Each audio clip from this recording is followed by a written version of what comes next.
Frères et sœurs, bonjour. Que la paix et la grâce de Dieu soient avec vous.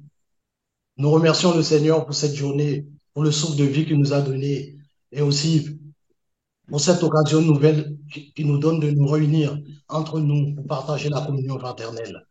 Soyez tous ici sous la protection du Seigneur Jésus et que le Saint-Esprit puisse prendre le contrôle de ce moment que nous allons passer ensemble. Alors ce soir, je vais demander à notre sœur Karen si elle peut nous chanter un petit cantique. À toi, ma sœur, s'il te plaît. Que Dieu te bénisse. Amen. Dieu est bon et alléluia. Il est bon et alléluia. Dieu est bon et alléluia. Il est bon et alléluia. Dieu est bon et alléluia. Il est bon et alléluia. Dieu est bon et alléluia. Il est bon et alléluia. Élevons-le, alléluia. Magnifions-le, alléluia. Célébrons-le, alléluia. Dieu est bon et alléluia. Exaltons-le, alléluia. Bénissons-le, alléluia. Adorons-le, alléluia. Dieu est bon et Dieu est bon et alléluia. Il est bon et alléluia. Dieu est bon et alléluia. Il est bon et alléluia. Louons-le, alléluia. Acclamons-le, alléluia. Acclamons-le, alléluia. Dieu est bon et alléluia. Que tu me donnes, que tu ne me donnes pas, que tu me donnes, que tu ne me donnes pas, tant que j'aurai le souffle de vie. Je t'adore, Jésus, je t'adorerai, je t'adorerai, je t'adorerai tous les jours de ma vie. Que tu me bénisses, que tu me bénisses pas. Que tu me bénisses, que tu me bénisses pas.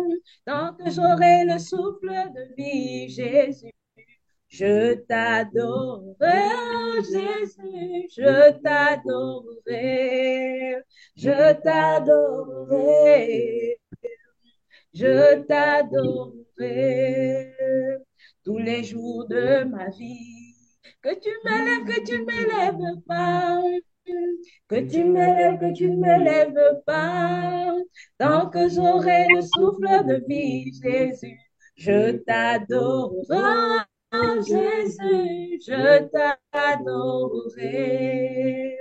Je t'adorerai. Je t'adorerai tous les jours de ma vie. Ta puissance. Merci, ma sœur. Merci, ma sœur. Alléluia. Amen. Qu'il est bon de louer le Seigneur. Je te demandais, mon frère Jean-Marie, si tu peux faire la lecture avec moi, s'il te plaît. D'accord, mon frère. Merci, frère. Alors, ce soir, l'exhortation va porter sur le thème le péché empêche Dieu de répondre à ta prière. Le péché empêche Dieu de répondre à ta prière. Nous allons faire une lecture dans le livre de Samuel, dans 2 Samuel, au verset 11.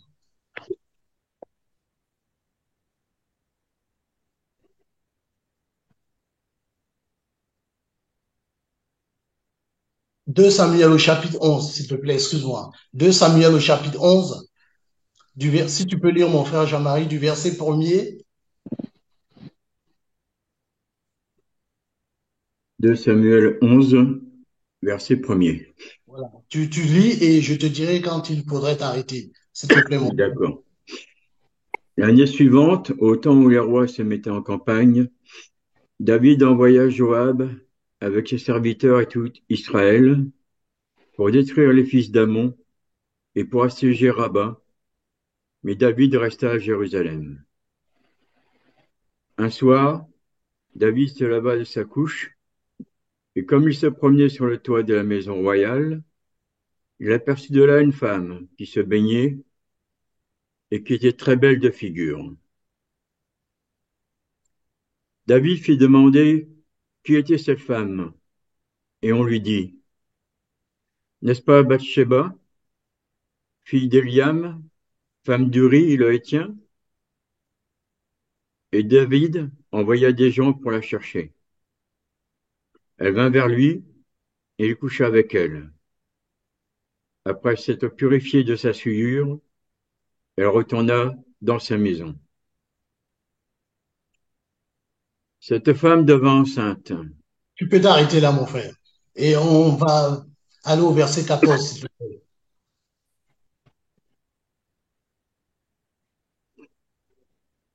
2 Samuel 11, verset 14. La Bible déclare. Le lendemain matin, David écrivit une lettre à Joab et l'envoya par la main d'Uri. Il écrivit dans cette lettre, placez Uri au plus fort du combat et retirez-vous de lui afin qu'il soit frappé et qu'il meure. Point, arrête-toi, mon frère. Passons au chapitre 12, s'il te plaît. Quel verset? Alors, chapitre 12, et nous allons aller au verset 5, s'il te plaît. 2 Samuel 12, verset 5. La Bible déclare. La colère de David s'enflamma violemment contre cet homme et il dit à Nathan, l'Éternel est vivant, l'homme qui a fait cela mérite la mort. Amen. Arrête-toi là. Et ça va vous paraître bizarre, mais bon, on va retourner en arrière et on va lire. On va lire à partir du verset, du verset premier, s'il te plaît, mon frère. 2 Samuel 12, verset 1er. La Bible déclare, l'Éternel envoya Nathan vers David, et Nathan vint à lui et lui dit, il y avait dans la ville 2 hommes, l'un riche et l'autre pauvre. Le riche avait des brebis et des bœufs en très grand nombre. Le pauvre n'avait rien du tout, qu'une petite brebis qu'il avait achetée. Il la nourrissait et elle grandissait chez lui avec ses enfants. Elle mangeait de son pain, buvait dans sa coupe, dormait dans son sein, et il le regardait comme sa fille. Un voyageur arriva chez l'homme riche, et le riche n'a pas voulu toucher à ses brebis ou à ses bœufs pour préparer un repas au voyageur qui était venu chez lui. Il a pris la brebis du pauvre et l'a apprêtée pour l'homme qui était venu chez lui. Amen. Amen. Et maintenant, on va passer, mon frère Jean-Marie, au verset 7, s'il te plaît. Samuel 12, verset 7. La Bible déclare. Et Nathan dit à David, tu es cet homme-là, ainsi par l'Éternel, le Dieu d'Israël. Je t'ai oint pour roi sur Israël, et je t'ai délivré de la main de Saül. Tu peux t'arrêter là, mon frère. Merci. Ici, nous venons de faire une lecture et nous voyons au travers de ce texte que David, qui était roi d'Israël, le roi David, qu'est-ce qu'il a fait? Il a envoyé sa troupe pour combattre. Ils sont partis pour combattre, mais lui, qu'est-ce qu'il a fait? Lui, au lieu d'être avec les hommes qui combattaient, il est resté chez lui. À un certain moment, il s'est réveillé, il a été sur sa terrasse, et il a vu une femme qui se lavait. Tout de suite, ses désirs se sont portés vers cette femme. Il l'a convoitée. Il a envoyé chercher cette femme, il a couché avec elle et cette femme est devenue enceinte. Et après, cette femme, qu'est-ce qu'elle a fait? Elle a eu un enfant. Et cela a déplu à Dieu. Dieu n'était pas content. Pourquoi? Parce que David avait désobéi. Il avait désobéi aux lois et aux ordonnances de l'Éternel. il s'est livré sciemment, il s'est livré au péché. Parce il pouvait ne pas, lorsqu'il a vu cette femme en train de se baigner, d'où il venait. Quand il est sorti de sa maison, il pouvait rentrer. Non, il a convoité cette femme. Et il a mis cette femme enceinte. Et cela a déplu à Dieu. Et automatiquement, qu'est-ce qui s'est passé? Il y a eu une réaction. Parce que qui dit péché, de la part de Dieu, il y a une réaction. Et David, lui, qu'est-ce qu'il a fait? Pour le fait que cette femme est tombée enceinte, sûrement, son désir était d'épouser cette femme, de vivre avec elle, de l'amener dans sa maison. Il a écrit une lettre. Il a fait porter cette lettre aux soldats qu'il avait désignés et il a demandé à ce que on mette le mari de cette femme à l'avant du combat, de façon à ce qu'il soit tué. Et ça s'est passé ainsi. Cet homme, Uri, a trouvé la mort. Dieu a envoyé un prophète, le prophète Nathan, et Nathan, lui, il a dit ce que Dieu lui a demandé de dire. Le prophète a exposé à David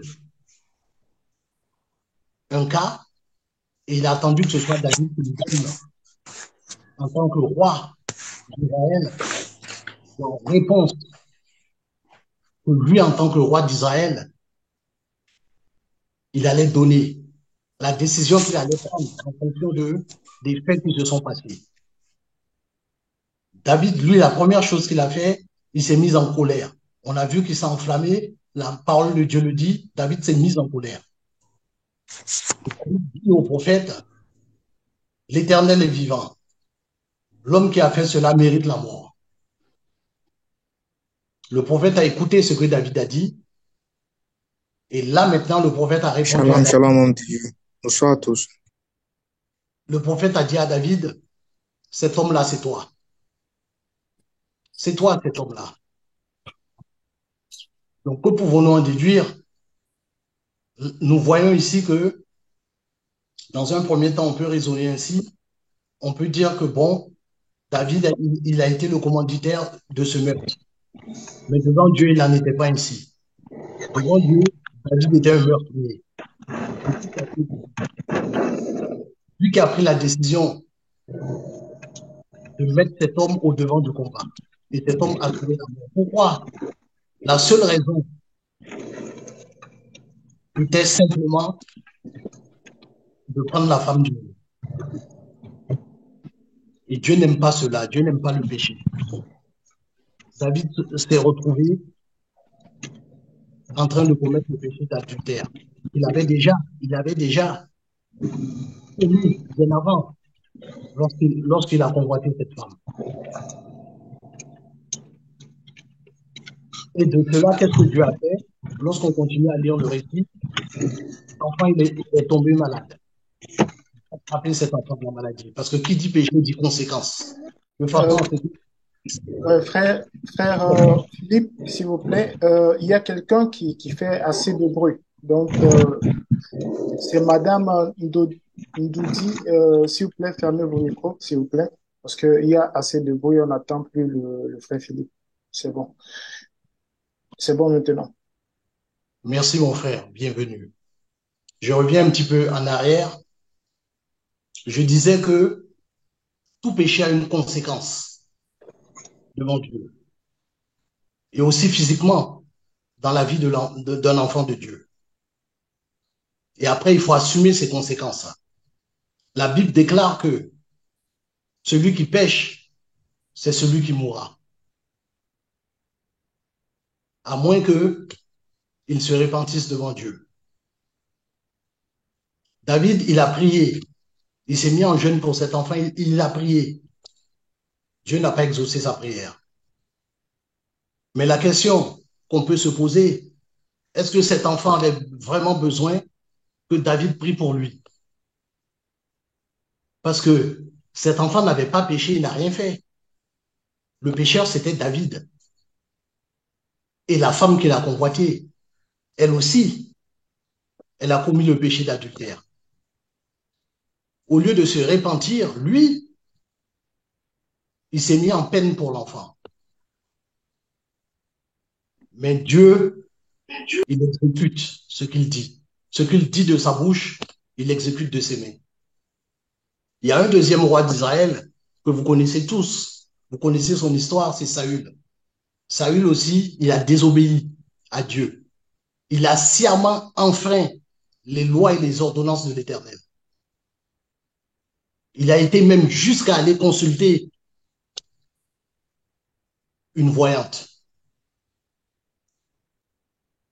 Et qu'est-ce qui est arrivé? Dieu s'est mis en colère contre Saül. Il a privé de la royauté ainsi que toute sa famille.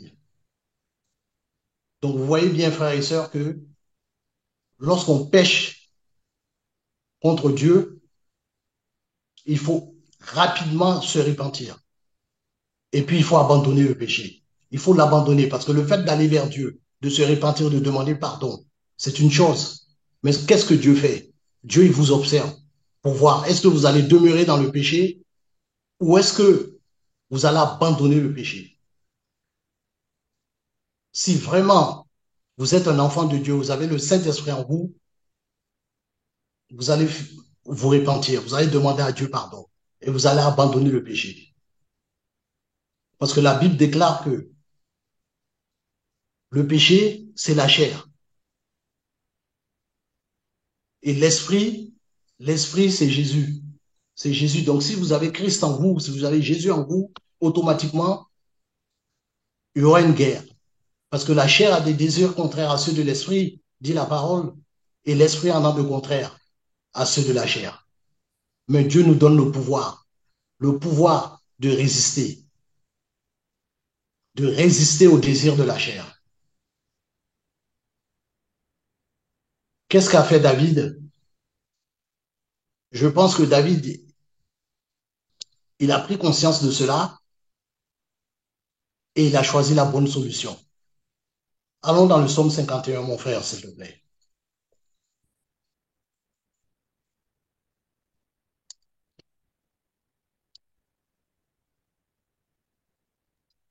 Quel verset? Tu peux commencer au verset premier, s'il te plaît, mon frère. Psaume 51. Attends que, attends, s'il te plaît, pour voir si je me suis pas trompé. C'est le psaume 53, s'il te plaît. Commence par le verset premier, s'il te plaît. Psaume 53. Verset 1er. Au chef des chantres sur la flûte, cantique de David. L'insensé dit en son cœur, il n'y a point de Dieu. Ils se sont corrompus. Ils ont commis des iniquités abominables. Il n'y en a aucun qui fasse le bien. Amen. Amen. Voilà la réaction d'une personne insensée. Voilà la réaction d'une personne insensée. Mais qu'est-ce que David, lui, il a fait? Allons dans le psaume 53 maintenant. Et nous allons lire ce que David a fait.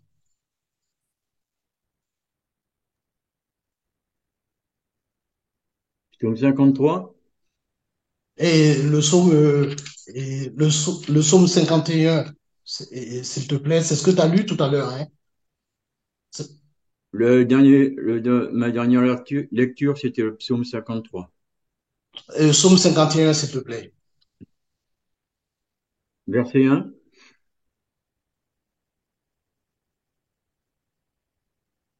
Psaume 51. Verset 1. La Bible déclare, au chef des chantres, psaume de David. Lorsque Nathan le prophète vint à lui, après que David fut allé vers Bathsheba, ô Dieu, aie pitié de moi dans ta bonté, selon ta grande miséricorde, efface mes transgressions. Lave-moi complètement de mon iniquité et purifie-moi de mon péché, car je reconnais mes transgressions, et mon péché est constamment devant moi. J'ai péché contre toi seul, et j'ai fait ce qui est mal à tes yeux, en sorte que tu seras juste dans ta sentence, sans reproche dans ton jugement. Amen, amen, amen. David a été devant la face de Dieu. David, il a avoué son péché. Il a fait une sincère repentance. Parce que la sincère repentance d'un enfant de Dieu, c'est d'avoir un esprit abattu devant la face de Dieu. Un cœur brisé, des larmes. Ça, c'est la vraie repentance. Et il a demandé pardon à Dieu. Il a demandé pardon à Dieu. Dieu lui a pardonné. Parce qu'il était sincère. Et David, dans l'un de ses psaumes, David le dit lui-même. Il s'est adressé à Dieu et que dans ses compassions, Dieu l'a pardonné. Il l'a délivré du séjour des morts. C'est pour ça, mes bien-aimés, l'exhortation de ce soir porte sur l'exaucement des prières. Lorsque vous péchez, lorsque vous détournez sciemment, ou même lorsque vous tombez dans le péché sans l'avoir voulu, la première chose à faire, c'est d'aller vers Dieu. C'est de ne pas tarder, de ne pas laisser le péché se consommer au-dedans de vous. Non, vous allez vers l'Éternel, vous criez, vous demandez au Seigneur Jésus pardon. Jésus, il est venu pour ça. Il est venu. Il a versé son sang pour nous, de façon à ce que son sang nous lave, nous purifie de tout péché, de toute iniquité. Mais il y a une démarche à faire. Et cette démarche-là, Jésus, il a fait la sienne. C'est à chaque enfant de Dieu de faire cette démarche-là. Malheureusement, Saül, lui, il n'a pas fait cette démarche-là. Il s'est enfoncé de plus en plus dans le péché, jusqu'à ce que la colère de Dieu, comme vous avez vu, s'est enflammée contre lui. Et puis, Dieu l'a arraché la royauté dans ses mains. Dieu est Dieu, c'est un Dieu qui est bon, c'est un Dieu qui est amour. La Bible déclare que la crainte de Dieu est le commencement de la sagesse. On ne doit pas avoir peur de Dieu, non. Non, non, pas peur de Dieu, c'est pas la même chose. C'est deux mots différents, mais on doit craindre Dieu. Le craindre, c'est l'aimer. Le craindre, c'est ne pas désobéir ne pas désobéir à sa parole. Craindre Dieu, c'est fuir le péché. Parce que la Bible dit que celui qui pêche, il est du diable. Car le diable pêche dès le commencement. Il est menteur et le prince du mensonge. Donc nous devons marcher dans la vérité. Nous devons refléter la personne du Seigneur Jésus. Et craindre Dieu, c'est faire tous ces efforts de façon à ce que on ne puisse pas tomber dans la chair. Faire tous ces efforts pour se détourner de tout ce qui peut nous attirer dans des choses qui vont déplaire à Dieu. Faire tous nos efforts également de façon à ce que Satan ne prenne pas le dessus sur nous. Parce que s'il prend le dessus sur nous, c'est pour nous tirer vers le bas. Comme la Bible dit, l'âme qui pêche, c'est elle qui noie. Et cela, c'est catégorique devant la face de Dieu. L'âme qui pêche, c'est elle qui noie. Mais il serait bon quand même qu'on puisse voir ce qui s'est passé une fois dans la Genèse. Mon frère Jean-Marie, nous allons aller dans le livre de la Genèse, mon frère. Je crois que c'est Genèse chapitre 4.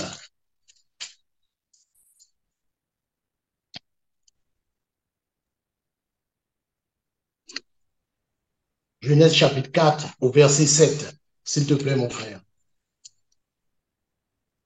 Genèse 4, verset 7.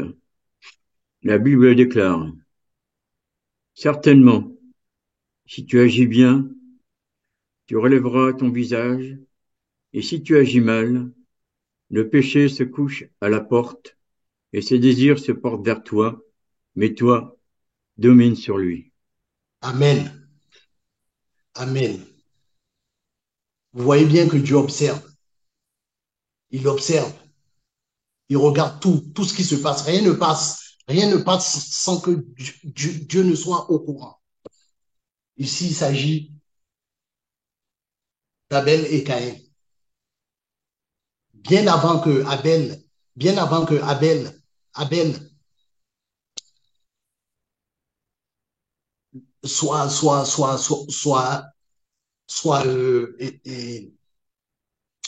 que Caïn, je voulais dire, je m'excuse, bien avant que Caïn ait le désir de tuer son frère, Dieu a intervenu.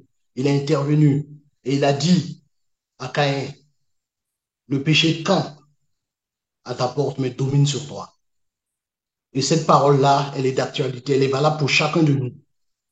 Elle est valable pour chacun de nous. Nous avons le pouvoir de dominer sur le péché, de fuir le péché. Mais malgré ça, Caïn, qu'est-ce qu'il a fait? Bien que Dieu l'avait averti, il a préféré écouter la voix du diable. Il a tué son frère. Mais bien aimé, je pense que cela va nous servir d'exemple dans notre marche chrétienne, que nous allons entendre la voix de Dieu lorsque Dieu va nous parler. Parce que souvent, avant de pécher, on se rend compte qu'on va pécher. Quand le péché est volontaire, on se rend compte qu'on va pécher. Mais on persiste. Dieu sonde nos cœurs, il sonde nos reins.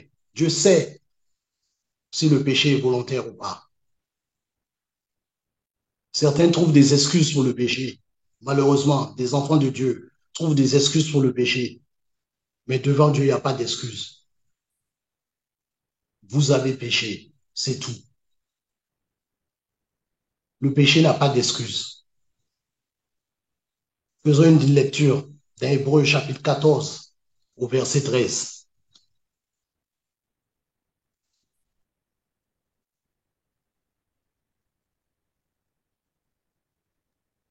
Hébreux combien?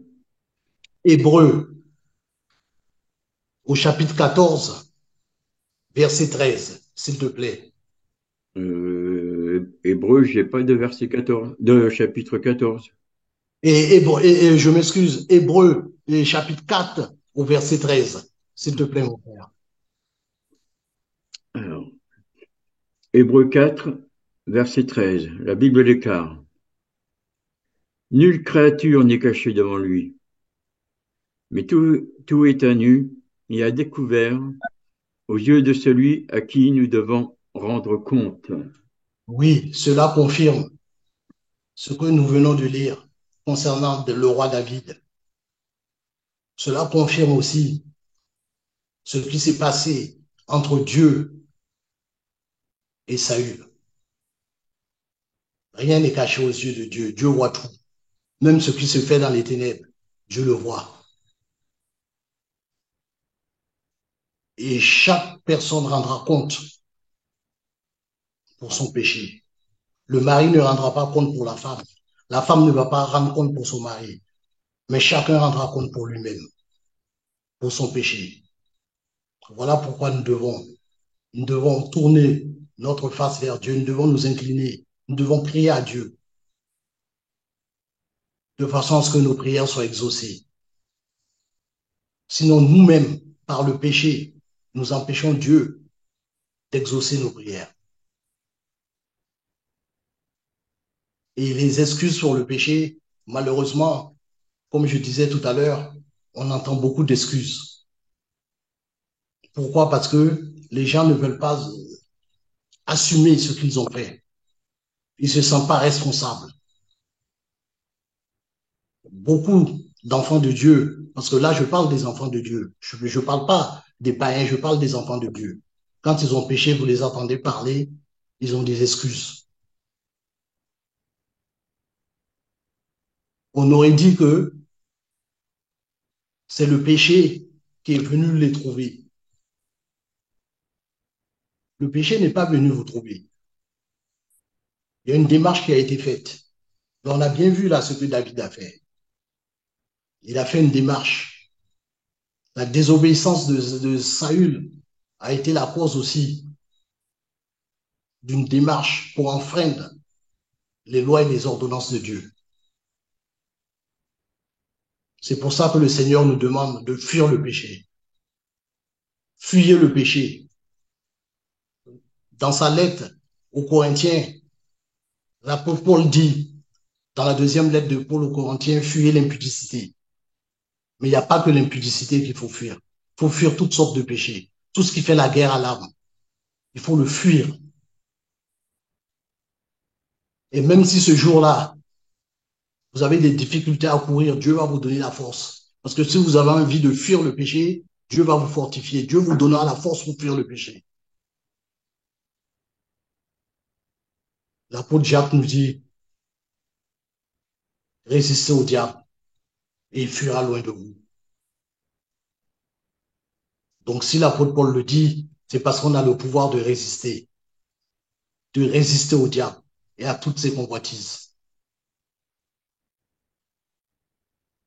Je voudrais également parler ce soir pour les couples. Malheureusement, dans l'Église, il y a beaucoup de couples qui ne sont pas des couples. Pourquoi? Simplement parce qu'ils vivent dans l'impudicité. Ils ne sont pas mariés. Le mari n'a fait aucune démarche. Ils vivent dans l'impudicité. Soit sciemment, parce que le mari n'a fait aucune démarche auprès du papa de la femme, soit il a fait une démarche, il n'a pas les conditions nécessaires pour payer la dot,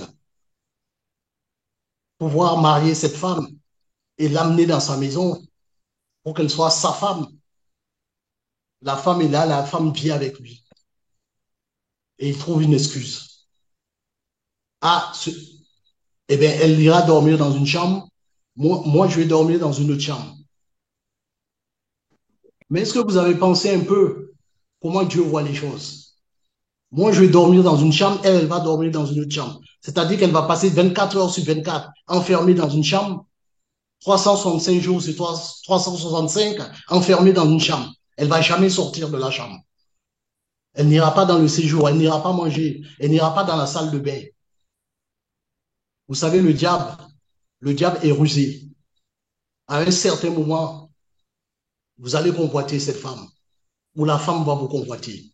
Si vous n'êtes pas marié avec cette femme, elle n'a rien à faire dans votre maison. Il faut qu'elle retourne chez son père, qu'elle retourne chez son papa. C'est la condition idéale pour que vous puissiez vivre dans la sanctification. Imaginez que vous avez une femme chez vous, ce n'est pas votre femme. Soi-disant, vous dites que elle dort dans une pièce, moi je dors dans l'autre pièce. Et dans cette même maison, vous êtes là, vous priez Dieu.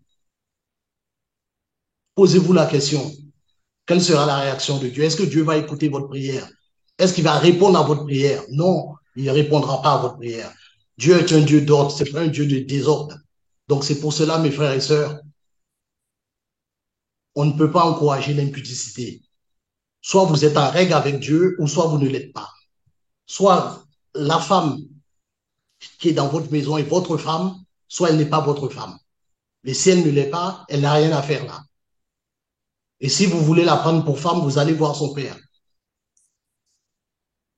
Mettez-vous à la place si vous avez une fille et que quelqu'un vient s'approprier de votre fille. Va vivre avec elle comme ça, sans venir vous voir. Quelle va être votre réaction? Moi, j'ai une fille également. J'ai une fille de 28 ans. Mais si demain, j'apprends qu'il y a un monsieur qui a pris ma fille, parce que c'est ça, hein, il s'est ravi de ma fille, puisqu'il n'y a aucun accord. Il n'est pas venu voir papa. Donc, il s'est ravi de ma fille. Il est parti vivre avec ma fille. Quelle va être ma réaction? Je serai content? Je ne serai pas content. Je ne serai pas content. Il faut qu'il vienne me voir. Parce que pour moi, il n'est pas marié. Il n'a pas épousé ma fille. Moi, je ne le connais pas, cet homme-là. Je ne le connais pas. J'ai entendu peut-être parler de lui. J'aurais entendu parler de lui, mais je ne connais pas cet homme-là. Le mari de la femme doit être connu du père.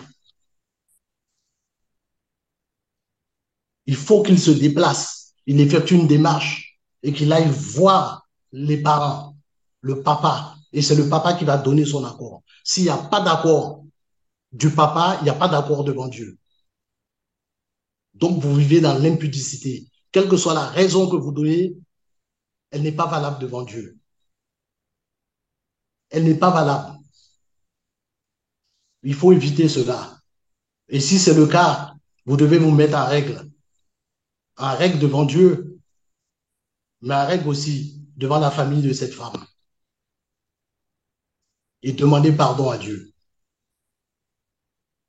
Parce qu'on ne se moque pas de Dieu, mes frères. On ne se moque pas de Dieu, mes sœurs. Nous sommes des enfants de Dieu. Christ vit en nous. Nous devons imiter Christ, pas le monde.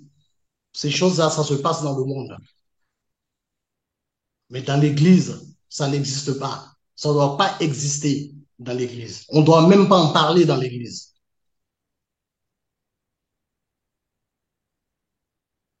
Et aussi, les enfants que vous avez chez vous, éduquez vos enfants. Mes bien-aimés, éduquez vos enfants.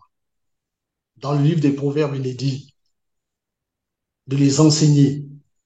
Et quand ils grandiront, ils vont vieillir. Ils ne vont pas se détourner de l'enseignement que vous leur avez donné. Parce que si jamais vous ne faites pas ce que Dieu vous demande de faire, vous n'éduquez pas vos enfants, eh bien, on se chargera de les éduquer pour vous. Qui ont la question que vous allez me poser? Mais question-réponse, le monde. Le monde va se charger de les éduquer pour vous. Parce que vous ne l'avez pas fait. Et vous êtes des enfants de Dieu. Et Dieu vous a demandé d'éduquer vos enfants. C'est pour ça, mes bien-aimés, soyez obéissants. Marchez dans l'obéissance de Christ. Et en retour, vous serez bénis. Parce que Dieu est un Dieu qui est bon. Le Seigneur Jésus est bon. Il veut nous bénir. Mais il faut que toutes les conditions soient réunies. En ce soir également, je vais vous demander, mes frères et sœurs, que chacun s'interroge lui-même. Chacun s'interroge lui-même au sujet du péché. Que chacun s'interroge pour savoir si nous marchons dans la vérité ou si nous marchons dans l'égarement. Nous sommes l'Église. Et l'Église, c'est l'épouse de Christ. Et l'épouse de Christ, c'est une épouse qui est sans tache. Sans tache, c'est sans péché. Pensons en cela. Parce que le monde nous regarde. Le monde nous regarde. Nous avons un témoignage à rendre. Mais un bon témoignage. Que Christ vit en nous.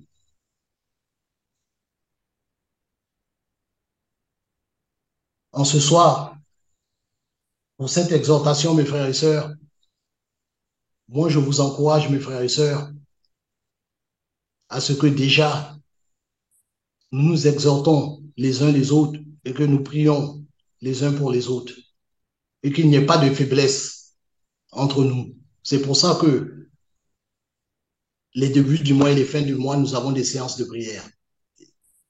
Et nous avons aussi les sœurs qui prient aussi pour certains cas. Ne vivons pas dans le péché. C'est pareil pour le lit conjugal. La Bible déclare que le lit conjugal doit être exempt de souillure. Il y a certains qui pensent que exempt de souillure, ça veut dire simplement l'adultère. Non, non, tout n'est pas écrit dans la Bible. C'est pas que ça. Faisons attention dans les rapports que nous avons maritalement. Parce que dans certains couples chrétiens également, Il y a des choses qui se font, des pratiques qui se font dans le couple qui sont contre nature. Et Dieu n'approuve pas cela. Il n'approuve pas cela. Et la crainte de Dieu. Dans tout ce que vous faites, vous devez avoir la crainte de Dieu. Et vous allez voir que vos prières seront exaucées. David, après, qu'est-ce qu'il a fait? Il célébrait l'Éternel avec la harpe. Il chantait l'Éternel parce que Dieu l'a pardonné, Dieu l'a béni. C'est ce que nous devons faire aussi. Nous devons marcher dans la sanctification. Et comme ça, avec un cœur bien disposé, nous pourrons louer l'Éternel. Nous pourrons célébrer l'Éternel. Pour ceux qui savent jouer de l'instrument, ils pourront jouer de l'instrument à la gloire de Dieu le Père.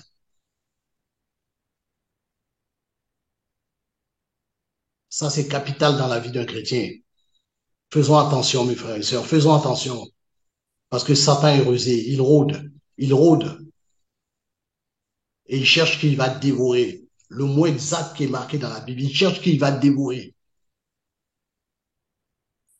Alors faisons très attention.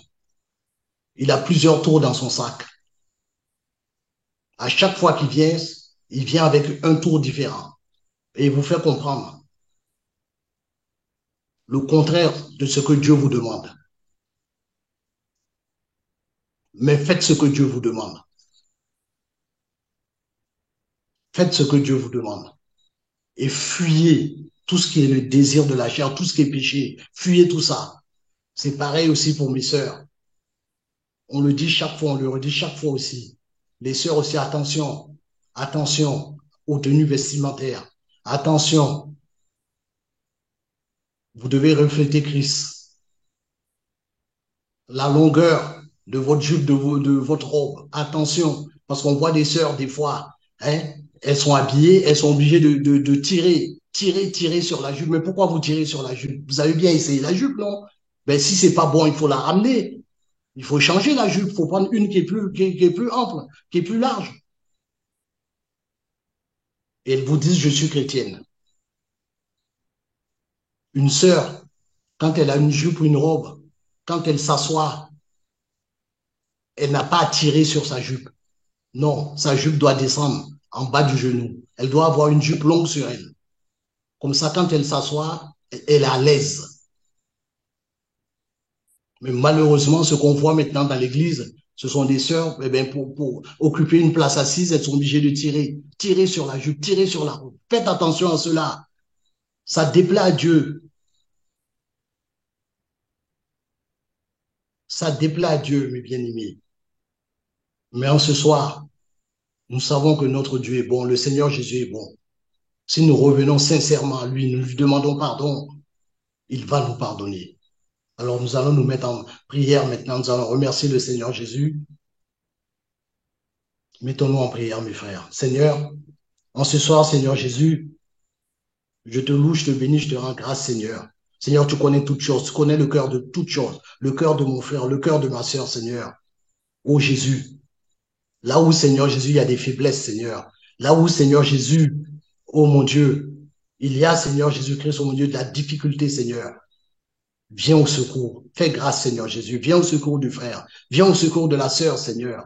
De façon à ce que la sœur ne puisse pas périr, le frère ne puisse pas périr, mais qu'il puisse, ô mon Dieu, se tourner vers toi. Que ce bien-aimé puisse te demander pardon, sincèrement, une vraie repentance, que tu puisses le pardonner et que le frère ou la sœur puisse abandonner ce péché et demeurer dans la sanctification. Car ta parole déclare que sans la sanctification, nul ne verra le visage du Seigneur. Alors en ce soir, Seigneur Jésus, le désir que nous avons, c'est de marcher dans la sanctification, de te plaire, Seigneur Jésus, afin que ton épouse, Seigneur, soit sans tache. Que ton épouse, Seigneur Jésus, lorsque tu reviendras, Seigneur Jésus, que nous soyons tous et toutes prêts pour l'enlèvement. Que ton nom soit béni, Père. Au nom de Jésus, j'ai prié. Amen.